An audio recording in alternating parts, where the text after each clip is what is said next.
है पहला जो पॉइंट है समरी में देखो चैप्टर 7 की समरी पेज नंबर 27 या the day to day condition of the atmosphere at a place with respect to the temperature humidity rainfall wind speed etcetera is called the weather at the place. कभी पूछा जाएगा कि what is the weather, तब उसमें ये नहीं लिखोगे कि मौसम को वेदर कहते हैं, क्या लिखोगे यही वाली जो लाइन अभी बोली हमने कि day to day condition of the atmosphere, उस एटमॉस्फेयर की जो कंडीशन है डे टू डे वो किसके किसके रिस्पेक्ट में उन्होंने देखो लिखा है, टेम्परेचर ह्यूमिडिटी विंड स्पीड इन सबके रिस्पेक्ट में, इसको क्या बोलेंगे। अगला पॉइंट है the weather is generally not the same on any 2 days and week after week, यानी हो सकता है कि वेदर लगातार 2 दिनों तक समान ना हो।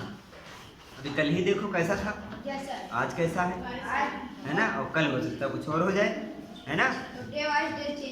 अगला point the maximum temperature of the day occurs generally in the afternoon while the minimum temperature occurs in the early morning. कोई नई बात नहीं बताई गई है कि मैक्सिमम टेम्परेचर दिन भर का दोपहर में होता है और सबसे कम टेम्परेचर कब होता है, सुबह सुबह धूप निकलने के पहले। अच्छा बताएगा कोई ऐसा क्यों, रात में क्यों नहीं होता, गर्म होने में टाइम लगती है ना, पूरा दिन भर सूरज जब निकलता है सुबह से लेकर शाम तक तब जाके पृथ्वी थोड़ी सी गर्म हो पाती है उसकी सतह, और रात में जैसे जब सूरज गायब तो वो सतह क्या हो धीरे धीरे ठंडी हो रही, धीरे धीरे ठंडी हो रही, रात भर ठंडी हो ही रही, और सुबह जब सूरज निकलने वाला है उसके थोड़ी देर पहले लगभग आधा घंटा पहले ऐसा टाइम आएगा जब वो सबसे ज़्यादा ठंडी होगी। जैसे सूरज आ जाएगा फिर गर्मी चालू हो जाएगी, तो सबसे ज़्यादा ठंडी कब होगी, सुबह early. The time of sunrise and sunset also change during the year. बहुत बड़ी बात बता दी है कि पूरे साल भर सूरज अस्त और सूरज उदय होने का जो टाइम है बदलता रहता है। उनको अपने डर तो नहीं लग रहा पीछे आज, तो ठीक। All the changes in the weather are driven by the sun. जितने भी चेंजेस हमारे वेदर में होते हैं वो सब किसके द्वारा ड्राइव करे गए, सन के द्वारा। सन कौन है, ये सूर्या है, सूर्य की बात हो रही है, वो सूरज है। सूरज हमारा पहले हमारे साथ पढ़ता था 7th क्लास में, सूरज गुप्ता, ये उसकी बात हो रही है। आगे देखो लिखा है the average weather pattern taken over a long time says 25 year is called the climate of the place. किसी एरिया का पूछा जाए क्लाइमेट क्या है तो लगातार 25 सालों तक का टेम्परेचर क्या कहलाता है,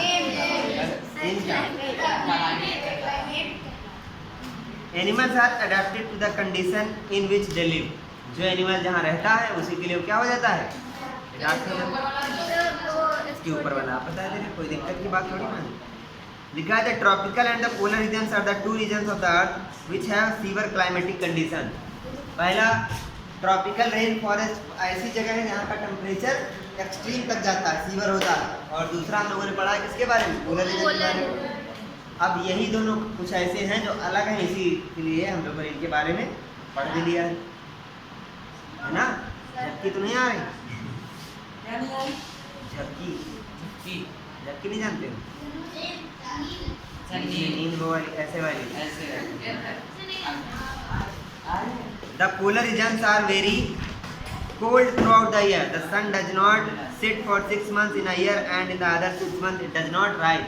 पोलर रीजन्स बहुत ठंडे होते हैं, 6 महीनों के लिए वहाँ सूरज अस्त नहीं होता, 6 महीनों के लिए निकलता नहीं। और क्यों नहीं होता, वहाँ पर हमने पृथ्वी बनाई थी। Animals in the polar regions are adapted to the extremely cold climate by having some special characteristics such as white fur. white fur होते हैं उनके, strong sense of smell। जो एनिमल्स ठंडे एरिया में रहते हैं वो कैसे अडाप्ट किए उसके बारे में हम लोग। Layer of fat under the skin, skin के नीचे एक फैट की लेयर होती है। Wide and large pause for swimming and walking, चौड़े और बड़े पंजे होते हैं, क्यों, तैरने के लिए और बर्फ पे चलने के लिए, ठीक है। Migration is another means to escape the harsh cold conditions. अगर कहीं पे बहुत ज़्यादा ऐसी कंडीशंस हो जाएं कि वो सही ना जाएं और हमारी बॉडी में एडाप्टेशन भी ना हो तो हम क्या करेंगे, भागेंगे वहाँ से। अगला point, because of the hospitable climatic conditions huge populations of plants and animals are found in the tropical rain forest. Tropical rain forest में रहने योग्य जगह है वो एक, तो वहाँ पे इसीलिए क्या है, प्लांट्स और एनिमल्स बहुत ज़्यादा मात्रा में हैं। लेकिन वहाँ पर भी एक दिक्कत बढ़ गई। क्या क्या दिक्कत बताया था? ऋतिक रावत बताएंगे कि क्या दिक्कत बताया था। ट्रॉपिकल रेन फॉरेस्ट में सब सुविधाएं हैं, ठंडा बढ़िया मौसम, पानी भी है, जंगल है, फल फ्रूट है, लेकिन वहाँ पे क्या दिक्कत है? फूड की कमी कहाँ है? फूड के लिए लड़ाई है। फूड वहाँ पे खूब है, लेकिन तुम जैसे टहल रहे हो और तुम्हारे साथ में शिवम टहल रहे हैं और तुमको एक पका हुआ आम दिखा, आप दोनों लोग कहोगे यू हमार कहोगे कि नहीं? फिर कहोगे जो गिरा दिया जाए उसका। मान लो तुम दोनों लोगों ने गिरा दिया, एक पत्थर तुमने फेंका, एक साथ में गया, दोनों से दोनों को टकराया। अब वो आम किसका? दोनों का, जो ताकतवर ज्यादा। Animals in the tropical rainforest are adapted such that they eat different kinds of food to overcome the competition for food and shelter। यानी कि जो एनिमल ट्रॉपिकल रेन फॉरेस्ट में पाए जाएंगे वो क्या होंगे? कार्निवोर नहीं होंगे, वो ओमनिवोर होंगे। क्या होंगे? Adaptations of animals living in the tropical rainforest include living on the trees, development of strong teeth। जो एनिमल्स ट्रॉपिकल रेन फॉरेस्ट में रहते हैं उनकी बॉडी में क्या क्या अडेप्टेशन हुए वही बताया है कि वो पेड़ पे रह लें। और क्या बताया गया है? डेवलपमेंट ऑफ स्ट्रॉन्ग टेल्स, उनकी पूंछ जो है बहुत मजबूत डेवलप हो जाती है। लॉन्ग एंड लार्ज बीक्स होती हैं, जो चिड़िया होती हैं उनकी लंबी और मजबूत चोंच होती है। ब्राइट कलर्स होते हैं, चमकीले कलर के वो जीव हो जाते हैं। शार्प पैटर्न्स, उनकी बॉडी पे जो पैटर्न बने होते हैं वो भी क्या होते हैं? शार्प। और भी कई चीज़ें उनकी बॉडी में शार्प बताई थी। क्या? सुनने की क्षमता भी क्या हो गई? शार्प। देखने की क्षमता क्या हो गई? आगे लिखा है लाउड वॉइस, तेज चिल्ला लेते हैं हमारे जैसे। डाइट ऑफ फ्रूट्स, ज्यादातर क्या खाते हैं? डाइट खाते हैं, ज्यादातर फ्रूट्स खाते हैं। सेंसिटिव हेयरिंग बता दिया हमने। शार्प आई साइट। थिक स्किन, स्किन उनकी क्या होती है? मोटी, क्योंकि हम मान लो हल्की ठंडी होने लगे, बारिश होने लगे तो उनके पास ना रेन कोट है ना ब्लेजर है। Ability to camouflage in order to protect themselves from predators। ऐसी उनके अंदर एबिलिटी होती है कि जो उनका शिकारी है उसको वो धोखा दे दे और छिप जाते हैं, कहीं भी छिप जाए, क्योंकि उनका कलर कैसा होता है? उसी सराउंडिंग से मेल खाता होगा। अगर ये सब ना हो, सोचो तुम घर में उठो, तुम्हारे घर में ऐसी चीज़ की कोई कमी है जो ना हो? सब कुछ है, फिर भी ये क्यों झेलना पड़ रहा है? अगर ये सब ना झेल पाओ, ये सब ना झेलो तो तुम जीवन में सर्वाइव नहीं कर पाओगे। एक इसका लाइव एग्जांपल दे रहे हैं, अभी तुम लोग को लग रहा है तो ऐसे बताने वाली बात है।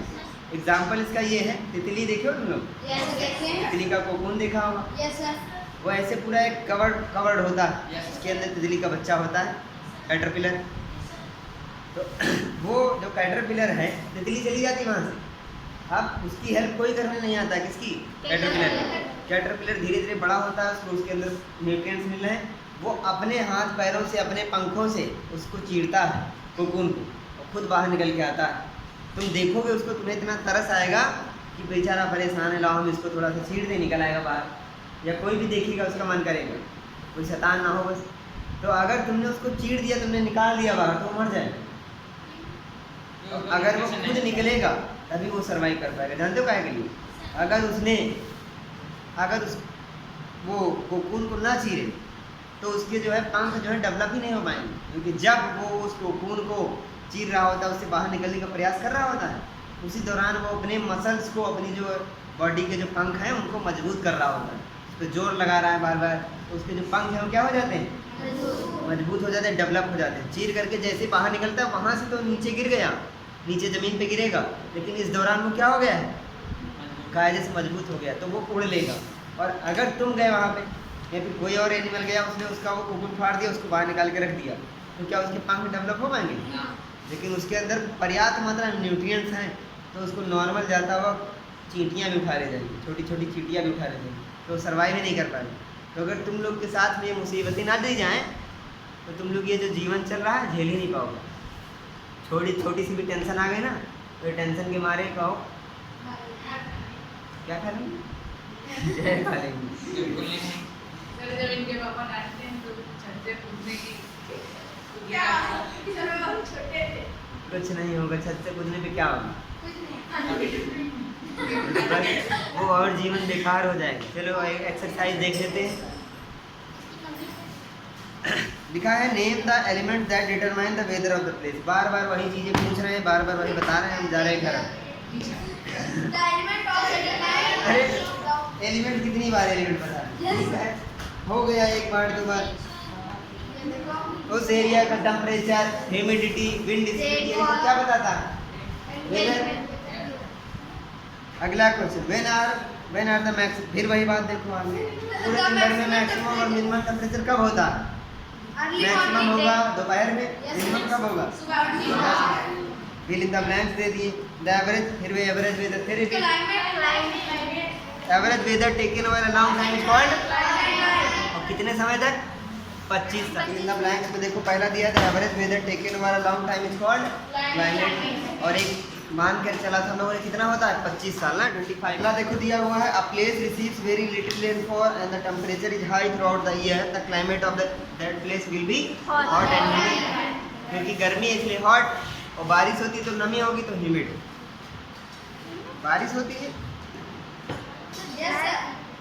वेरी लिटिल रेनफॉल होती है, बहुत कम होती, मतलब कि ये कह सकते हो कि नहीं भी होती, तो वो ड्राई होगा, ह्यूमिड नहीं होगा। जब ये होगा कि वेरी रेनफॉल मतलब बहुत ज़्यादा बारिश होगी, तब क्या होगा? अगला number 3, the two regions of the earth with extreme climatic conditions are, जो हम लोगों ने दो पढ़े हैं, पोलर रीजन और indicate the type of climate of the following areas. इन एरिया के तुम्हें क्या बताने हैं? क्लाइमेट बताने हैं। जम्मू कश्मीर का क्या बताया है? Moderately cold. तुमने इसमें लिखा मॉडरेटली हॉट एंड ड्राई, यही है। केरला का होगा हॉट एंड वेट, राजस्थान का होगा हॉट एंड ड्राई, और नॉर्थ ईस्ट इंडिया का होगा वेट। हाँ, केरला में बारिश नहीं होती, सर जम्मू का ज़्यादा बारिश हॉट एंड वेट। पे डिपेंड करता है। सर जम्मू का हॉट एंड वेट, जम्मू का है मॉडरेटली हॉट, मतलब Yes, हल्का सा हॉट, मॉडरेटली मॉडरेटली और ड्राई। यस सर, ड्राई नहीं। ये लोग ये जाते हैं अपनी मौसी के यहाँ। Question number 5, which of the two changes frequently weather और क्लाइमेट? ज़्यादा कौन बदलता है, वेदर या फिर क्लाइमेट? सर क्या होगा? वेदर मौसम। Number 6, following are some of the characteristic of animal. Match करना है ना इनको, ये क्या करना है? नहीं, मैच नहीं करना, नंबरिंग पड़ी हुई है। For each characteristic indicate whether it is adaptation for tropical rainforest or polar regions. Do you think that some of these characteristics can be adapted for both regions? यानी कि तुम्हें बताना है कि ये एडाप्टेशन पोलर रीजन के लिए हुआ है या फिर ट्रॉपिकल रेन फॉरेस्ट के लिए, या फिर दोनों के लिए हुआ है। पहला देखो दिया हुआ है डाइट्स हैवी ऑन फ्रूट्स, क्योंकि पोलर रीजन में फ्रूट्स तो मिलेंगे नहीं। सेकेंड नंबर वाइट फर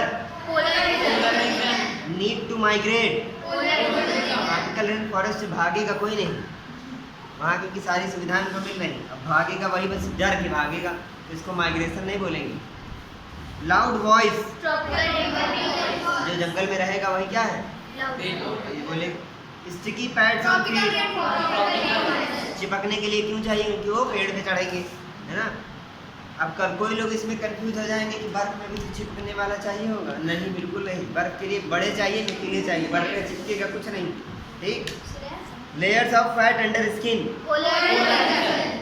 जो बोल नहीं रहे हैं वो हम बुलाएं। Wide and large paws, bright colours, strong tails, long and large beak. The tropical rainforest has a large population of animals. Explain why it is so. वैसे तो हमने एक्सप्लेन कर दिया, लेकिन फिर करेंगे। ट्रॉपिकल रेन फॉरेस्ट में ज़्यादा पॉपुलेशन पाई जाती है, क्यों? क्योंकि वहाँ पे सुख सुविधाएं हमारे लोगों के लिए है। पहली चीज़ वो हॉट है, ह्यूमिड है, जो हमको चाहिए। दूसरा वहाँ पे ज़्यादा बारिश होती है ना, और ऐसी जगह है जहाँ पे आराम से रहा जा सकता है, ये नहीं एक्सट्रीम कंडीशन नहीं, बहुत ज़्यादा ठंडा बहुत ज़्यादा गर्मी, ऐसा कुछ नहीं। Question number 8, Explain with examples why we find animals of certain kind living in particular climate conditions. बहुत सब बड़ा। ऐसा बताना है कि कुछ ऐसी क्लाइमेटिक कंडीशन जो पार्टिकुलर क्लाइमेटिक कंडीशंस होती वहाँ पर भी जानवर कैसे पाए जाते हैं, क्यों पाए जाते हैं, इसे बताना है। बता पाओगे? अडॉप्ट कर लेते हैं। अडॉप्ट कर लेते हैं खुद को। क्लाइमेटिक कंडीशन में एनिमल पर्टिकुलर। अरे कुछ बताने दो। और एग्जांपल से बताएं। पोलर बियर जैसे एक्सट्रीम कंडीशंस होती हैं जहाँ पे रहना नॉर्मली मुश्किल होता है, फिर भी वहाँ पे कुछ एनिमल्स पाए जाते हैं। कैसे पाए जाते हैं ये पूछ रहे हैं। तो पाए ऐसे जाते हैं उनकी बॉडी में कुछ अडाप्टेशन हो जाते हैं। हम लोगों ने 2 जगहों के बारे में पढ़ा, पोलर रीजन और पोलर रीजन में हमने पढ़ा था पोलर बियर के बारे में। उसकी बॉडी में बहुत सारे अडाप्टेशन होंगे। एक एक को बताना है। तो वहाँ पर पोलर बियर की बॉडी में जो अडाप्टेशन हुए थे वो हम लोगों ने पढ़े थे कि उनकी जो बॉडी पे डबल लेयर ऑफ फर पाई जाती है, अब फैट लेयर अंडर स्किन पाई जाती है, और उनके जो है पॉज जो है वो बड़े और चौड़े पाए जाते हैं, नुकीले नाखून होते हैं और बहुत सारी चीज़ें थी। ठीक, तो ऐसे ही यही बस बताना था। Question number 9, how do elephant living in the tropical rain forest adopt itself. Elephant के बारे में पढ़ के आए हैं कि वो कैसे अडॉप्ट करता है। खुद को याद है कि भूल गए हो? आपको याद है? चलो बताओ। एलिफेंट कैसे अडॉप्ट करता है बताया था। उसकी लंबी सी सूंड होती है जिससे वो चीज़ों को उखाड़ सकता है और उससे सूंघ अच्छे सकता है, और भी सूंड से बहुत सारे काम करता है। हाँ, ये भी एक बात बताई गई। इनके जो फीट होते हैं, पैर जो होते हैं, उसके जो सोल होते हैं वो कवर्ड होते हैं थिक पैड से। These pads, पहले पैरों के बारे में देख लो। इनका these pads can handle their enormous weight। हाथी के वेट को उनके पैर के नीचे लगे हुए पैड आसानी से झेल सकते हैं, और ऐसे गद्देदार होते हैं कि आसानी से कहीं पर भी चल लेते हैं, है ना। इनके बड़े बड़े कान होते हैं जिनसे इनकी हेयरिंग जो है, सुनने की क्षमता थोड़ी सी अच्छी होती है, और उससे अपना गर्मी में अपना कूलर भी बना लेते हैं वो लोग। Question number 10, a carnivore with stripes on its body moves very fast while catching its prey. It is likely to found in। बताओ। ऐसा एक कार्निवोर जो मांसाहारी, एक ऐसा जिसकी बॉडी पे स्ट्राइप्स हो और अपने शिकार को पकड़ने के लिए बहुत तेज भाग सकता हो, कहाँ पाया जाएगा? बहुत बढ़िया, तुम लोग तो बड़े विद्वान निकले। Question number 11, extreme cold climate में रहने के लिए इसमें से कौन कौन 4 ऑप्शन देख, इसमें से कौन सा अडाप्टेशन सही रहेगा? पहला, चारों में से कौन सा ऑप्शन सही होगा पानी के अंदर रहने के लिए, अडाप्ट करने के लिए? लिखा है वाइट बॉडी। क्यों? तो फिर कोई नहीं, इसमें से ऑप्शन होगा कोई नहीं। पानी में रहने के लिए वाइट बॉडी की क्या जरूरत? सिर्फ स्विमिंग देख के कूद गए, स्विमिंग मिला कूदो, गलत हो गया। देखो अलग से एक ऑप्शन इसमें जोड़ो, option 5, none of the above.